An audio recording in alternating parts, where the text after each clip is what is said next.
कटनी के माधवनगर क्षेत्र में अवैध कॉलोनियों को लेकर नगर निगम की बड़ी कार्रवाई की तैयारी है। मंगलवार को महापौर प्रीति संजीव सूर्य और निगमायुक्त नीलेश दुबे ने मौके पर पहुंचकर निरीक्षण किया। बताया जा रहा है कि 2 बड़े नालों को पाटकर अवैध प्लांटिंग की जा रही थी, जिससे क्षेत्र में जलभराव की गंभीर समस्या पैदा हो रही है।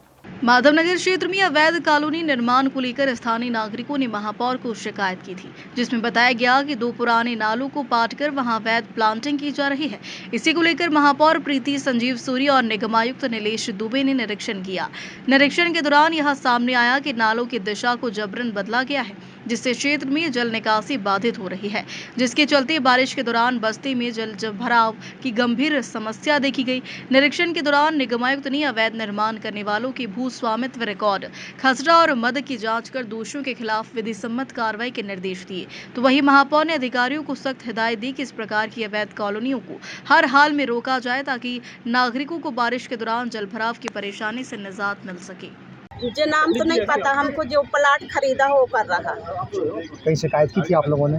अभी तो जब नाला खोद रहा था तो हम पार्षद के लिए फोन किए, तो पार्षद बोले कि महापौर के पास जाओ, तो हम लोग वहाँ गए। तब फिर महापौर आज आए। कौन आए थे?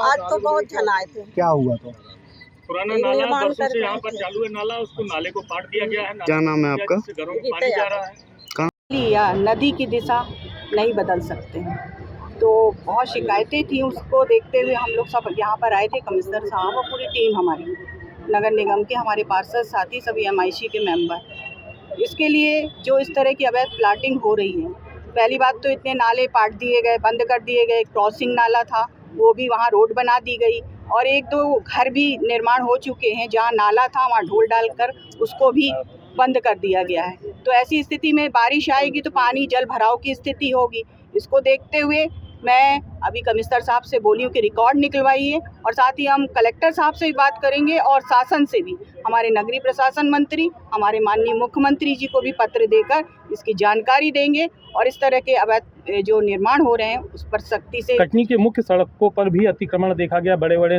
नालों को पाट दिया गया है, उस पर भी किस प्रकार से आप लोग कार्रवाई करेंगे? और जहाँ पर अवैध प्लाटिंग भी हुई है, जहाँ शिकायत मिल रही है तो उसको भी आगे देखेंगे। बोला मैंने आपसे कि पत्र दूंगी मैं शासन को। अभी इसकी जानकारी तो नहीं है, लेकिन कोई ऐसा कागज निकलवाएंगे तब पता चलेगा। उस क्षेत्र जो सड़कें बनाई गई है, आर्थिक सड़कें बनी रहा जिसकी दिशा मोड़ी गई है, और कितने फीट का भी बचा अब है? ये तो अधिकारी बता पाएंगे आपको, रंग डिजाइन आएगी तब पता चलेगा। आगामी वर्षा देखते हुए पानी के निकास की व्यवस्था अनिवार्य है, और उस दृष्टिकोण से ये बताया गया कि यहाँ पर नाले को गलत तरीके से डाइवर्ट किया जा रहा है, और उसमें पानी भरने की शिकायत प्राप्त हुई थी कि इस संबंध में भविष्य में बरसात में पानी भर जाएगा, उसके लिए टीम लेके आए थे। तो मुख्य बात यह है कि पहली बात, अवैध कॉलोनी वाले मामले तो अलग होते हैं, उसमें तो FIR दर्ज करने तक का प्रावधान है, वो अलग प्रक्रिया है। लेकिन वर्तमान में जो जल निकास व्यवस्था को सुनिश्चित करना उद्देश्य जो जनता की सुविधा के लिए है, तो इस काम के लिए पूरी स्टडी करवा लेते हैं इसी 1 हफ्ते के अंदर, और कहाँ से पानी का निकास संभव हो सकता है उस रास्ते को बना करके फिर लेआउट देके काम शुरू करें। किनके द्वारा ये अवैध प्लाटिंग की गई रही और किनके द्वारा ये नाले से छेड़छाड़ की गई? अपरेंटली आप किसी भी ज़मीन को देख करके ये नहीं बोल सकते कि दोषी कौन है, और मीडिया में किसी का नाम देना उपयुक्त नहीं है। जब ज़मीन का सर्वे होता है, नाम किसकी ज़मीन थी, मुख्तारनामा किसको दिया हुआ है, प्लॉटिंग किसने की है, यदि जब उन दस्तावेजों का परीक्षण करने के बाद ही किसी निर्णय पहुँचा जाता है, प्रॉपर नोटिस का प्रोविजन है, अधिनियम के मुताबिक नोटिस दी जाकर उनके ऊपर कार्रवाई की जाए। लंबे वक्त से प्लाटिंग चल रही, तो क्या नगर निगम प्रशासन को जानकारी नहीं रही इसकी? यदि ये कहा जाए कि नई कार्रवाई हुई, मतलब जानकारी नहीं थी, नोटिस दिए गए होंगे उस समय में, कुछ कार्रवाइयाँ की गई हैं ऐसा मुझे बताया गया है पहले।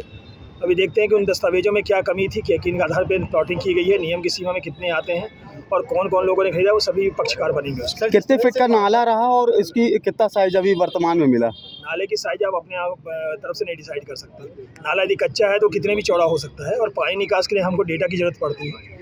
100 साल का पानी का निकास का डेटा जो रहा है, उसमें कितना कंजम्पशन होना है, आने वाले 10 साल में एवरेज पानी कितना गिर रहा है, उससे नाले की डिज़ाइन की जाती है। क्या कुछ का भी कार्रवाई की जाएगी? नहीं, अभी तो पहले समस्या निदान के संबंध में सबसे पहले तो काम ये किया जाएगा कि नाले का जो वर्क ऑर्डर दिया हुआ है और काम शुरू होना, क्योंकि अभी 2 महीने बाद बारिश आने वाली है, तो उसके पहले हम जितना पानी निकास की व्यवस्था सुनिश्चित कर सकें उसके लिए पूरा प्लान बना लेते हैं, और वर्क ऑर्डर चूँकि किया हुआ है उसमें, तो उस ठेकेदार को से काम शुरू करवाना पहला उद्देश्य है।